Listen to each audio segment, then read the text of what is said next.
अस्सलाम वालेकुम। Welcome back another vlog. तो इस वक्त सुबह का 6 बज रहा है और मैं अपना इस वक्त का व्लॉग शुरू कर रही हूँ। तो उम्मीद है कि आप लोग सब खैरियत से हैं। मैं भी बिल्कुल खैरियत हूँ। अल्लाह ताला के हिफ्ज़ व करम सब पर रहे।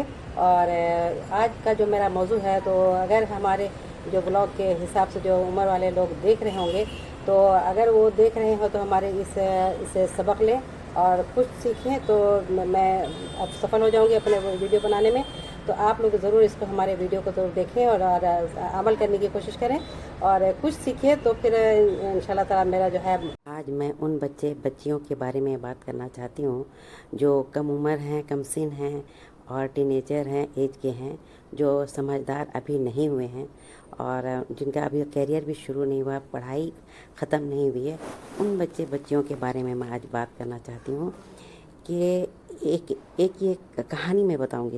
इसके लिए मैं एक ये अपनी नहीं, मैं हमारे जो फ्रेंड्स थी, तो हम लोग एक स्कूल में नहीं पढ़ते थे, अलग अलग स्कूल था, लेकिन हमारा आना जाना उनके घर होता था और एक अलग मोहल्ले में रहती थी। तो वो जो है लड़की, उनके जो मम्मी पापा बहुत अच्छे लाइफ स्टाइल के थे और उनकी जो है एक पर्सनालिटी भी थी उस लड़की की, बहुत अच्छी थी, देखने में पढ़ने में बहुत तेज़ थी। लेकिन मम्मी पापा जब उनको ध्यान देने का, केयर करने का टाइम था, तब उस वक्त वो केयर नहीं किए।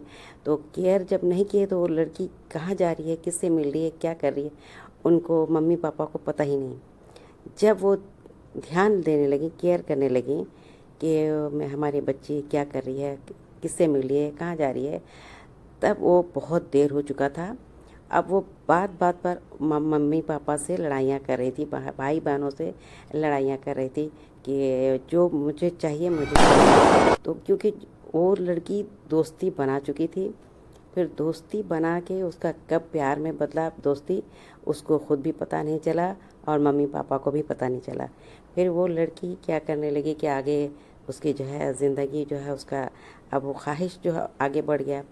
तो मम्मी पापा एक दिन बहुत सख्ती से डांटे और उसको समझाए, या मारे भी होंगे कुछ भी, और इतनी बात मुझे पता नहीं, लेकिन कुछ तो बात ऐसी हुई होगी। तो वो लड़की क्या करती है कि वो अपने उस लड़के के साथ भाग गई। तो जब वो भाग गई और वो लड़का पढ़ा लिखा भी नहीं था और वो लड़की भी पूरी पढ़ाई नहीं की थी, तो अब कौन कमाएगा? तो ना कुछ उसको कोई पूरा कर सकता है, ना उसकी अपनी ज़िम्मेदारी। जब वो लड़का खुद ज़िम्मेदारी नहीं संभाल सकता, तो वो लड़की को तो लेके भाग गया। अब वो क्या करे? अब उस तो परेशानी तो बढ़ी। तो उस वक्त जो है उसके मम्मी पापा, लड़का के मम्मी पापा, उसके ज़िम्मेदारी को वो लोग उठा रहे थे। तो जो भी खर्च होता था वहाँ ले जाके दे देते थे। उनको पता था कि वो लड़का लड़की कहाँ है, पर लड़की के पेरेंट्स जो है बहुत समझाने के बावजूद वो नहीं समझी और भाग गई। तो उनके लड़की के पेरेंट्स जो उसको ढूंढने भी नहीं गए और ना ही उसको लेके भी आए, तो वो छोड़ दिए। वो लड़का जब कई साल, 1 साल 2 साल के बाद अपने घर जब वापस आता है, उनके मम्मी पापा को बार बार वहाँ जाके खर्च देना पड़ रहा था, उसको उसकी देखभाल करनी पड़ रही थी। तो वो उनके लड़का के मम्मी पापा जो है अपने साथ लेके आ गए अपने घर। तो अब ये लड़की के जो भाई बहन थे, बहुत अच्छे पढ़े लिखे घराने के थे और बहुत अच्छी फैमिली थी। तो और भी भाई बहन थे, वो लोग जो है अपना पढ़ाई करके, फिर उसके बाद मम्मी पापा उसको तरीक़े से शादी करवाए। शादी कराने के बाद अच्छे अच्छे घराने में रिश्ता हुआ और अच्छे माहौल में गई और उसका अपना एक स्टेटस अपना बना के गई या बनाई। तो अब ये लड़की तो समझदारी से काम की नहीं थी। अब ये लड़की जो है शादी जो कर ली, तो कुछ साल के बाद जब वो उसके बच्चे हो गए, जब बच्चे हो गए, तो वो इनके लड़का के मम्मी पापा जो है अपने साथ लेके आ गए अपने घर। तो जब वो लेके आ गए, तो वो लड़की सोची कि मम्मी पापा से जाके माफ़ी मांग के घर में चले जाएंगे।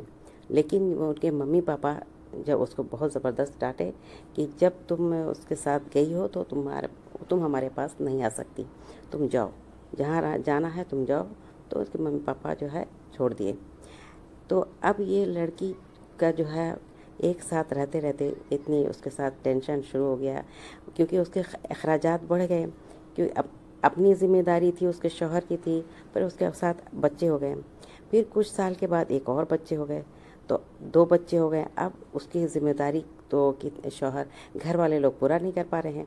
घर वाले को लग रहा है कि शादी की हो तो तुम संभालो, लड़के को बर्डन डाल रहे हैं उनके मम्मी पापा। तो अब तो ज़िम्मेदारी और बढ़ गई कि अब क्या करें। तो अब हर वक्त लड़ाइयाँ लड़ाइयाँ घर में, सास में, माँ बहू में और हस्बैंड वाइफ में लड़ाइयाँ लड़ाइयाँ, बहुत लड़ाइयाँ। तब वो तंग आकर के और तब एक फ़ैसला ली कि मुझे कुछ करना है। जब मैं शादी की हूँ और मैंने गलती किया है तो इसको मैं निभाऊंगी, मैं इसकी ज़िंदगी को पूरा करूँगी, क्योंकि बच्चे आ चुके थे तो बच्चे को तो छोड़ के नहीं जा सकती माँ। फिर तब वो एक हवाई चप्पल, एक छाता लेके निकल पड़ी। तो वो काम ढूंढने के इसमें तलाश करी, इधर तलाश उधर तलाश। तो कैसे करके उसको एक काम मिला जो बैंक्स के ज़रिए जो एजेंट का काम करते हैं लोग, इसके घर से, उस दुकान से, उसके घर से जो पैसा उठाते हैं और ले जाके बैंक में जमा करते हैं। तो जो ये सब पैसा उठा उठा के जमा करती थी बैंक में, तो वहाँ उसको पैसा, इंटरेस्ट जो है उसका मिलने लगा। तब उस इंटरेस्ट से वो कमा अपने घर को चलाने लगी। तब उसका थोड़ा सा सुधार हुआ ज़िंदगी में। लेकिन सुधार क्या, मतलब ऐसी लाइफ जैसी थी वो वैसी तो हुई नहीं, क्योंकि ऐसी फैमिली से ही वो जुड़ गई थी कि उसका कोई मेल जोल नहीं था उस फैमिली से, और जिस लड़के से शादी की थी उसका कोई मेल जोल नहीं था, दूर दूर तक मेल जोल नहीं था। तो अब करना क्या है, क्योंकि तब शादी कर चुकी है, अब तो वो फंस चुकी है। तो क्योंकि 2 बच्चे भी हो चुके हैं, अब उसको तो ज़िंदगी को तो एक बार मैं कई साल के बाद मैं अपने गांव गई, तो उसका मेरे सामने उसका जो सामना हुआ, वो उसका सामना जो है मेरे से हुआ। तो मैंने उसका हालत देखा कि इतनी बुरी हाल, इतनी खस्ता हालत में है। ये लड़की कितनी टिप टॉप में रहती थी हर वक्त, और ये इस तरह से इसका खस्ता हालत है। तो मुझे बहुत अफसोस हुआ कि क्या माजरा है तुम्हारा, ये क्या मामला है तुम्हारा। तो वो लड़की तो पहले तो खिसिया करके हंसी, शर्मिंदा होके, और बोली कि बहुत लंबी कहानी है, छोड़ो बाद में बताएंगे। बोले क्या हुआ बताओ ना। तो फिर वो सारी बात खुली, और जब वो अपनी स्टोरी बता रही थी तो इतनी रो रही थी, इतनी रो रही थी, उसका रो रो के बुरा हाल हो गया। फिर तब वो ये बात बोलती कि मैंने बहुत बड़ी गलती किया है, क्योंकि मम्मी पापा हमको बता रहे थे कि ये गलती इस तरह की हरगिज़ ना करो। तब उस वक्त जो है उसको एहसास हुआ कि मेरे मम्मी पापा जो है हमारे भले के लिए समझा रहे थे, और जो डांट रहे थे, और हमारी ज़िंदगी के बारे में सोच रहे थे, करियर के बारे में सोच रहे थे, और मेरी भलाई के बारे में सोच रहे थे। तो उस वक्त उस लड़की को जब कमी हुई पूरी अपनी उसकी ज़िंदगी में, तब उस वक्त उसको एहसास होता है कि मैंने बहुत बड़ा गलती किया है, और काश मम्मी पापा का बात माने होते तो आज मेरी ज़िंदगी इस तरह की नहीं होती, मेरी एक अलग स्टाइल में होती। क्योंकि उसके भाई बहन सब बहुत अच्छे पढ़े लिखे थे, पढ़ के फिर तब उनके मम्मी पापा ने शादी कराया, तो उसकी ज़िंदगी अलग एक लाइफ स्टाइल की है, और ये इसकी ज़िंदगी। तो वो बहुत पछताई और बहुत शर्मिंदा हुई, हमारे सामने तो बहुत रोई, और तब बोली कि लेकिन अब क्या करें, देर हो चुकी है बहुत, अब मैं कुछ नहीं कर सकती, क्योंकि अब हमारे 2 बच्चे हो चुके हैं, तो मुझे अपनी ज़िंदगी से इसको दूर नहीं कर सकते, और मैं ऐसे छोड़ नहीं सकती इसको। तो इसके लिए मुझे खड़ा होना है पैर पर, और मैं इसको काम करके किसी सूरत से मैं इसको पोस लूँगी, और किसी सूरत से ज़िंदगी चला लूँगी। तो इसीलिए मैं बोलना चाहती हूँ ऐसे बच्चियों, लड़कियों के लिए कि ऐसी गलती ना करें कि आप भी इस तरह से पछताओ, और ये पछताने का वक्त जब गुज़र जाएगा, यही पढ़ाई लिखाई का आपका वक्त गुज़र जाएगा, आपकी करियर का ज़िंदगी बनाने का वक्त गुज़र जाएगा, तब आप अगर पछताओगे तब आपको कुछ नहीं मिलेगा, और ना वक्त आएगा, और ना ही आपका जो है पढ़ने का एज रहेगा। तो आप ऐसी गलती ना करो, अपने वालिदैन की बात सुनो, और अपने करियर के बारे में सुनो। जब तक आप अपने लिए खड़े नहीं हो सकते, तब तक आप इस तरह का कोई हरकत ना करो। आप अपनी ज़िम्मेदारी नहीं ले सकोगे तो दूसरे की ज़िम्मेदारी कैसे लोगे? जो आपके ज़िंदगी साथ जुड़ने वाला है तो उसके साथ उसकी ज़िंदगी कैसे संभालोगे? तो जब तक आप अपनी ज़िम्मेदारी संभालने के लायक बन जाओ, तब आप जिससे शादी करना चाहते हो, दोस्ती बनाना चाहते हो, तब उसके साथ ज़रूर बनाओ।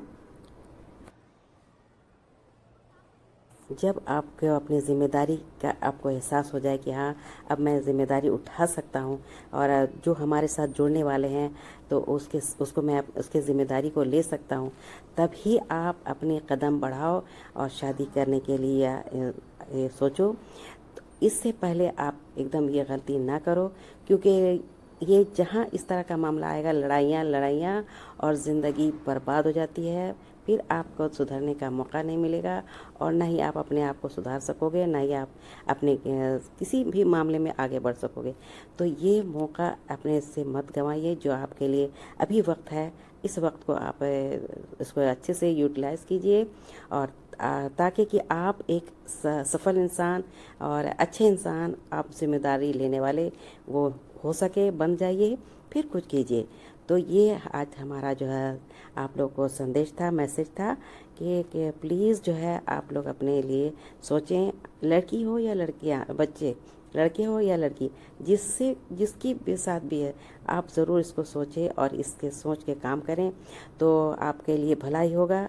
और इंशाल्लाह ताला आप लोग भी सब अच्छे अपने मम्मी पापा के जैसे फिर जिम्मेदारी लेने वाले बन जाएंगे।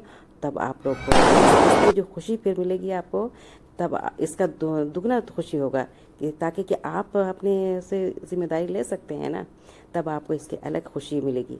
तो आप इस तरह के बनिए, तो आपको देखिए कितना मज़ा आएगा। तो ठीक है, फिर ये आज का मेरा मौजू था और इन बच्चों के लिए मेरा संदेश भी था। तो फिर नेक्स्ट व्लॉग जब तक हमारा नहीं आता, तब तक के लिए आप लोग से अल्लाह हाफिज़। और जब हमारा वीडियो अगर पसंद आता है तो लाइक करें और चैनल को सब्सक्राइब करें और हमारा वीडियो पूरा देखें, प्लीज़ इसको ज़रूर देखें ताकि आपको हम कुछ सबक मिल सके। तो कोई भी समझदार बन जाएंगे तो हमारे लिए काफ़ी होगा।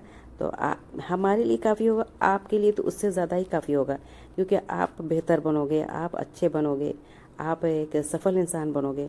तो इसके लिए आप लोग ज़रूर काम करें। ठीक है, फिर यहाँ पर मैं आ गई हूँ किचन में। आज खजूर की चटनी बनाने जा रही हूँ, तो आज इसका मैं आपको रेसिपी दिखा रही हूँ। और आप लोग को अगर पसंद आए तो आप लोग भी ट्राई करें और खजूर की चटनी को। तो मैंने जो है ड्राई फ्रूट जो है पहले ही रोस्ट करके रख लिया था और बाद में सौंफ जो है उसको रोस्ट करके चटनी में डाला है। तो ये आप लोग इसको ज़रूर देखें और ट्राई करें।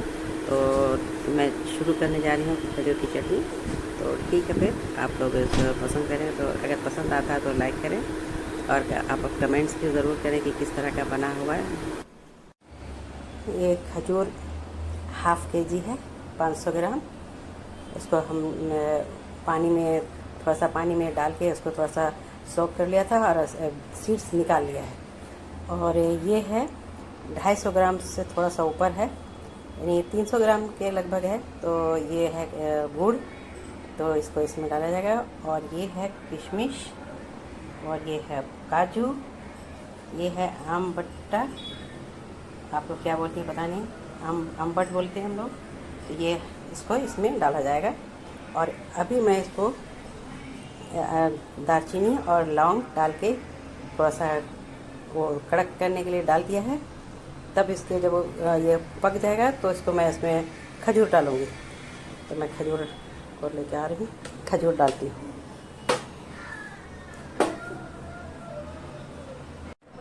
ये मैंने खजूर डाल दिया है और इसमें आप एक साथ गुड़ डालना है।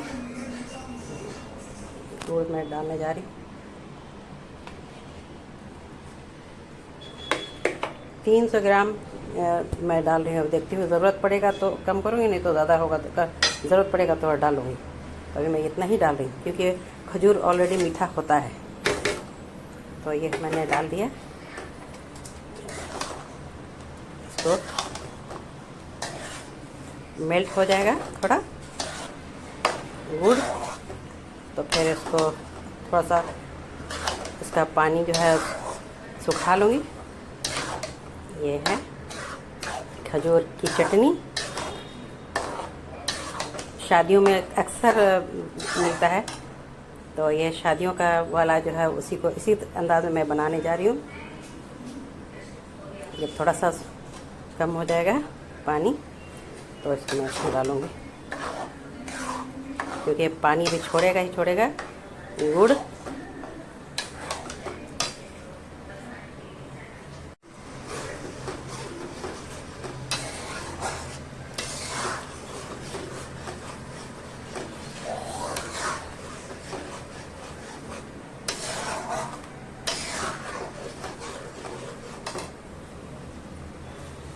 अब मैं इसमें किशमिश और ये सारा मैं डालने जा रही हूँ, सारा एक साथ, क्योंकि अम्बट भी पकना है, अम्बट को भी पकना है, क्योंकि बहुत बहुत बड़ा बड़ा टुकड़ा टुकड़ा डाला है तो उसको ये भी पकेगा, ये इसको भी पकाना है। पक जाने के बाद जब पानी रिड्यूस हो जाएगा तो फिर मैं इसको निकाल लूँगी अलग से।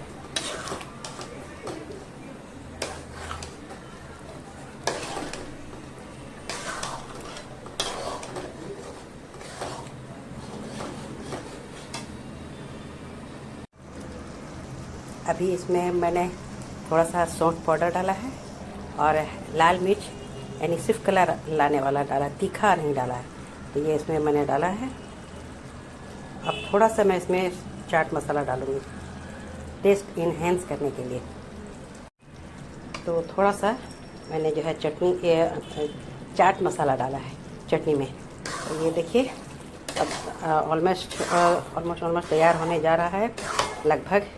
ये थोड़ा सा रिड्यूस हो गया है पानी, जो गुड़ जो छोड़ा था पानी और जो खजूर में भी था, तो ये भी पानी जो इसका छोड़ चुका था, तो अब ये रिड्यूस हो ही गया है। तो ज़्यादा भूनूंगी तो फिर टाइट हो जाएगा। बस ये है खजूर की चटनी। आप इसको बहुत दिन तक रख सकते हैं, अगर इस तरह से बना के रखना है चाहते हैं तो इसे बहुत दिन तक रह सकता है। ये शादियों वाली चटनी है, खजूर की चटनी। थोड़ा सा मैं ड्राई रोस्ट करके सौंफ डाल रही हूँ, क्योंकि सौंफ डालना मैं भूल गई थी, तो मैं थोड़ा सा इसको रोस्ट कर लेती हूँ, फिर मैं डाल रही हूँ उसको इसमें चटनी में। ये हो गया रेडी, देखिए ये हो गया रेडी, बिल्कुल चटनी रेडी हो गया, टेस्टी टेस्टी।